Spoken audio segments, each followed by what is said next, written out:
warahmatullahi wabarakatuh. Kami dari Akuntansi Syariah kelompok 3 Akan mempresentasikan tentang bab transaksi istisna. Sebelumnya kalian udah pada tahu belum akuntansi transaksi istisna itu seperti apa? Kalau belum, coba cek video selanjutnya.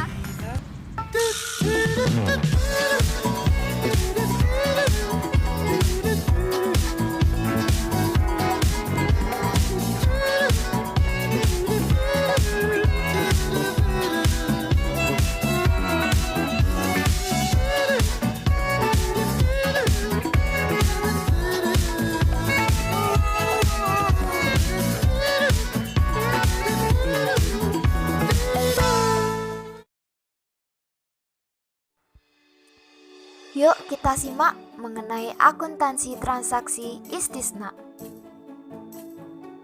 Dalam pembahasan mengenai materi transaksi istisna, kelompok 3 akan membahas mengenai yang pertama, pengertian istisna, kemudian yang kedua ada karakteristik istisna, dan yang ketiga ada jenis-jenis istisna, yang keempat ada akuntansi untuk penjual, dan yang kelima ada akuntansi untuk pembeli. Istisna adalah akad jual beli antara al-mustasni atau pembeli dan asani atau produsen yang juga bertindak sebagai penjual. Berdasarkan akad tersebut, pembeli menugasi produsen untuk menyediakan al-masnu atau barang pesanan sesuai spesifikasi yang telah disyaratkan oleh pembeli dan menjualnya dengan harga yang telah disepakati. Adapun cara pembayaran istisna dapat berupa pembayaran di muka, cicilan, atau tangguhan sampai jangka waktu tertentu. Oke teman-teman, pembahasan kali ini mengenai karakteristik istisna. Dalam PSAK nomor 104, akuntansi istisna dijelaskan karakteristiknya sebagai berikut. Yang pertama, berdasarkan akad istisna, pembeli menugaskan penjual untuk menyediakan barang pesanan. Jadi sesuai spesifikasi yang diisyaratkan untuk diserahkan kepada pembeli dengan cara pembayaran di muka atau tangguh. Untuk karakteristik yang kedua, spesifikasi dan harga barang pesanan disepakati oleh pembeli dan penjual di awal akad. Jadi ketentuan harga barang pesanan tidak dapat berubah selama jangka waktu akad. Barang pesanan harus memenuhi kriteria sebagai berikut. Yang pertama, memerlukan proses pembuatan setelah akad disepakati. Yang kedua, sesuai dengan spesifikasi pemesanan, bukan produk massal. Dan yang ketiga, harus diketahui karakteristiknya secara umum yang meliputi jenis, spesifikasi teknis, kualitas, dan kuantitas. Untuk karakteristik yang ketiga, barang pesanan harus sesuai dengan karakteristik yang telah disepakati antara pembeli dan penjual. Jadi jika barang pesanan yang dikirimkan salah atau cacat, maka penjual harus bertanggung jawab atas kelalaiannya. Untuk karakteristik yang keempat, entitas dapat bertindak sebagai pembeli atau penjual dalam suatu transaksi istisna.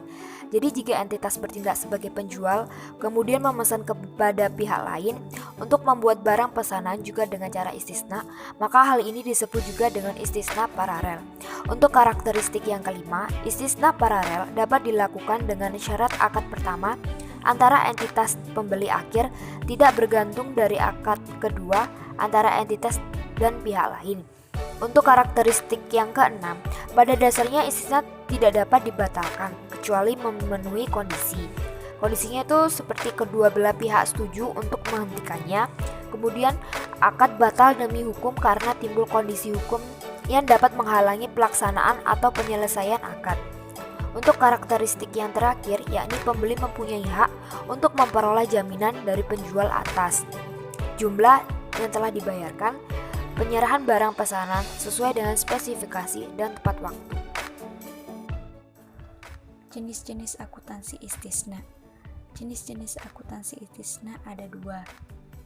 Yang pertama, istisna yang akad jual belinya dalam bentuk pemesanan pembuatan barang tertentu dengan kriteria persyaratan tertentu yang telah disepakati antara pemesan mustasni dan sani.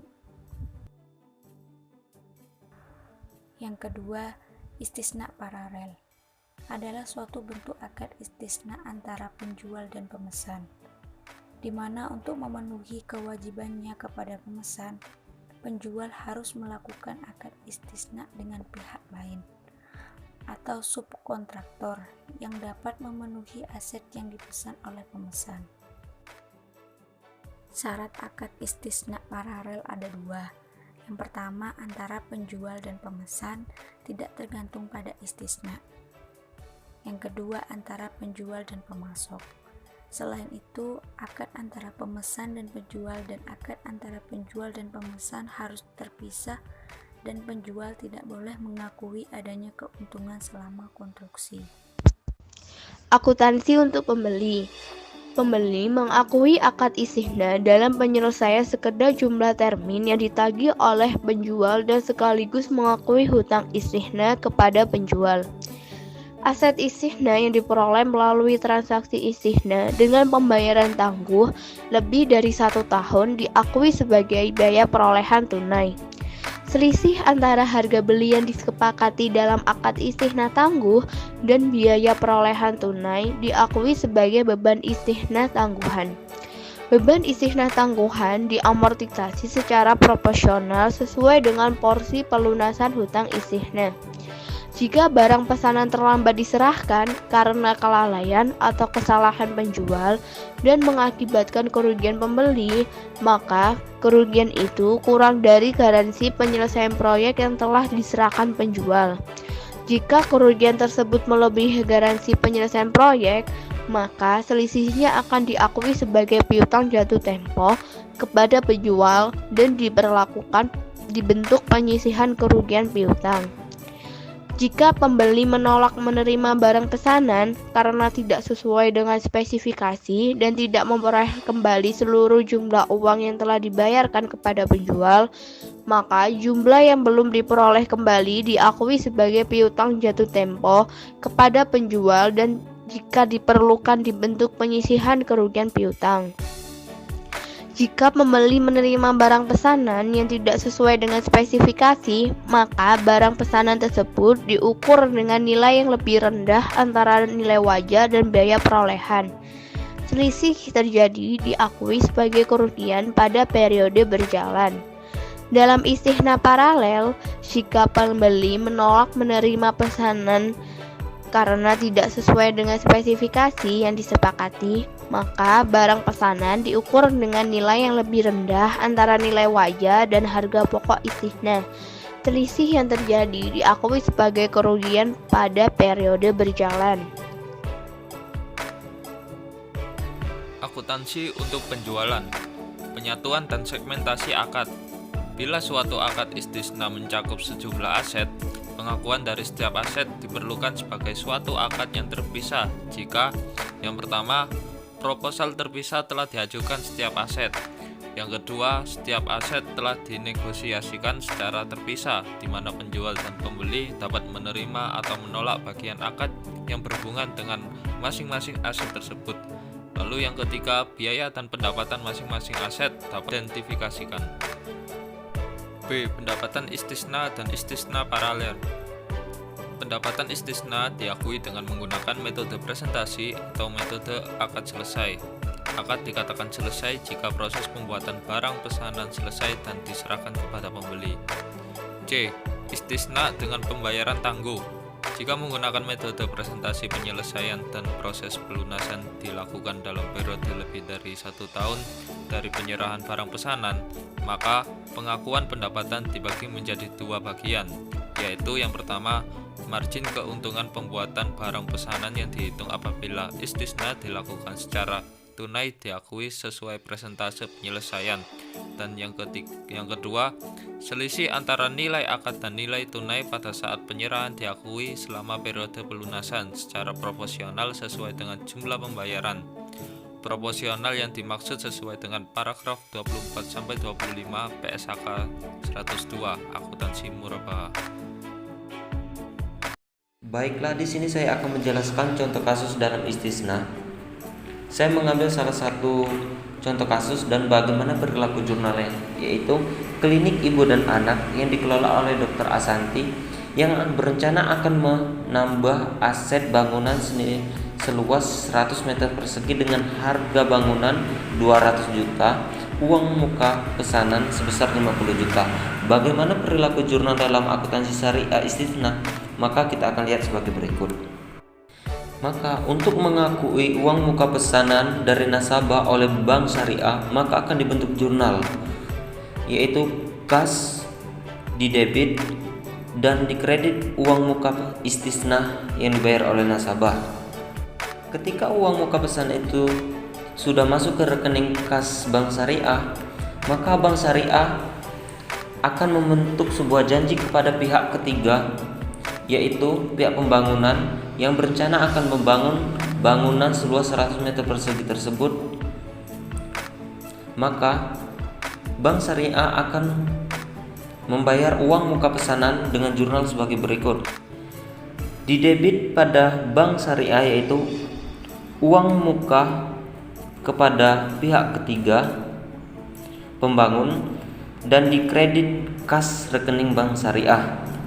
Maka sesuatu yang telah dibayar akan menimbulkan suatu aset yang diakui oleh bank syariah, yang mana dalam pengerjaannya itu yang timbul di debit aset istisna dalam penyelesaian senilai 50 juta, uang muka kepada pemasok senilai 50 juta tersebut.